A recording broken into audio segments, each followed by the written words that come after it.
안녕하세요. 변호사 비밀수첩 임승빈 변호사입니다. 많은 분들께서 경찰서에서 전화를 받으면 내가 변호사 선임을 해야 되는 건지 아닌지 잘 모르십니다. 그래서 어떤 경우에 변호사가 필요 없고 어떨 때 필요한지에 대해서 설명해 드리려고 합니다. 그 기준은 변호사 선임으로 결과에 큰 차이가 발생하는가, 이걸 큰 기준으로 잡겠습니다. 변호사 선임을 했을 때, 그리고 안 했을 때 결과 차이가 크게 없다면 굳이 비용을 써서 변호사 선임을 할 필요가 없기 때문에 그렇습니다. 변호사 선임이 필요 없는 사건 첫 번째는 증거가 명확한 사건입니다. 객관적으로 증거가 중요한 사건은 변호사의 역할이 크지 않을 수 있습니다. 예를 들어서 폭행으로 고소를 당했다고 가정해 봅시다. 요즘 CCTV가 많으니까 여기 다 찍혀 있다. 그러면 굳이 변호사 선임이 필요하지 않습니다. CCTV에 나는 일방적으로 맞고만 있으면 굳이 변호사 선임 안 해도 무혐의 처분 받는 거고, 내가 때리는 게 다 찍혀 있다면 폭행 혐의가 인정될 겁니다. 변호사를 선임하더라도 객관적인 증거가 변하지는 않습니다. 그래서 CCTV 같은 객관적인 증거가 있다면 변호사 선임으로 유죄, 무죄가 바뀔 가능성은 크지 않겠죠.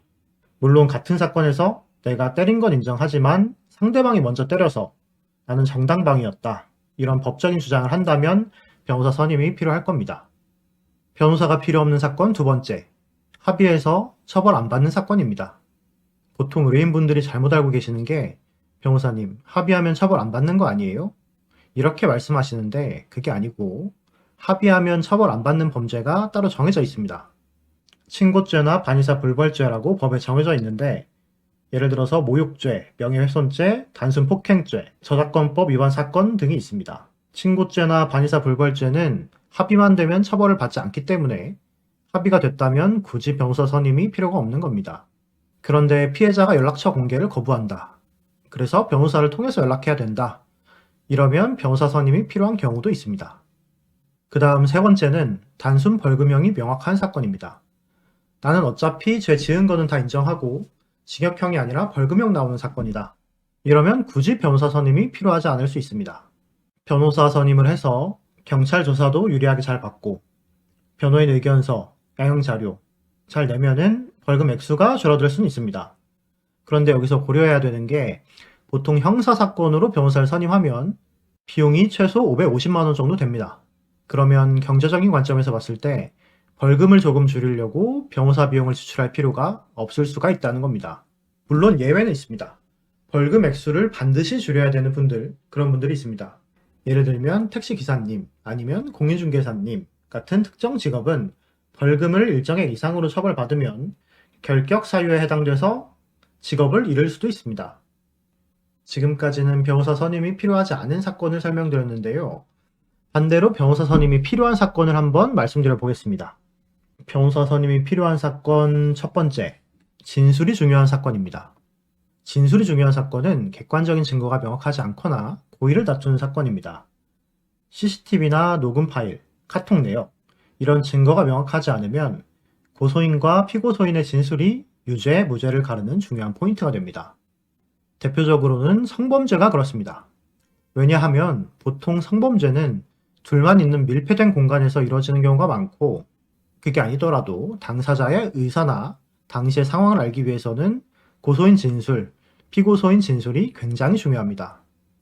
이게 보통 의뢰인분들이 변호사 없이 경찰서에 가서 혼자 조사를 받으면 수사관이 유도신문 하는 대로 다 걸려가지고 본인한테 불리한 진술은 다 하고 오고 본인한테 유리한 진술은 못하고 오고 이렇게 됩니다. 그래서 진술이 중요한 사건은 변호사 선임이 필요합니다. 꼭 성범죄만 그런 건 아닌데요. 다른 죄로 예를 몇 가지 들어보겠습니다. 예를 들면 절도로 조사를 받는데 내가 물건 가져온 건 맞다. 그런데 내 건 줄 알았다. 아니면 버린 물건인 줄 알고 가져왔다. 이렇게 고의를 부정하는 사건.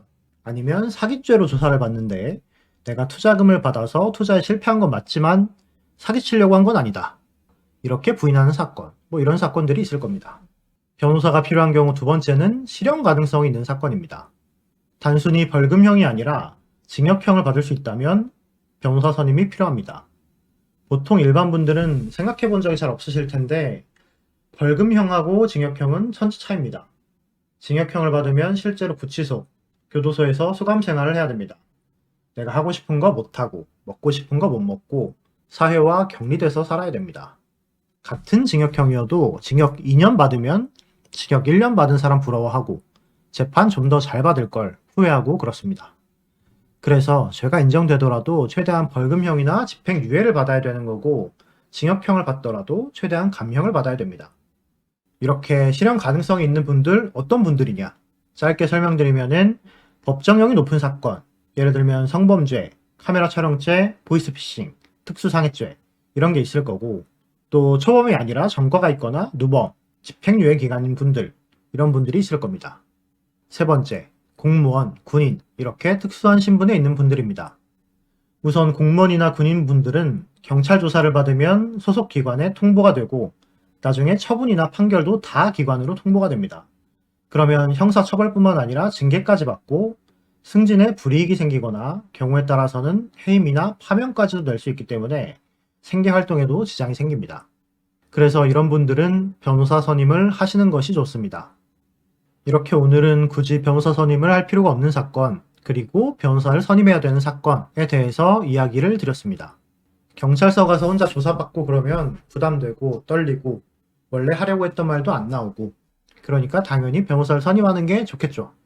그런데 선임 비용을 생각하면 아무 생각 없이 선임을 할 수 있는 분들이 많지 않습니다. 그래서 여러분들께서 평소에 이런 기준을 알고 계셔야 갑자기 경찰서에서 전화 받았을 때 변호사가 필요한지 아닌지 판단을 해볼 수 있기 때문에 이번 영상을 찍어봤습니다. 다음에도 여러분들께 도움이 되는 영상으로 찾아뵙겠습니다.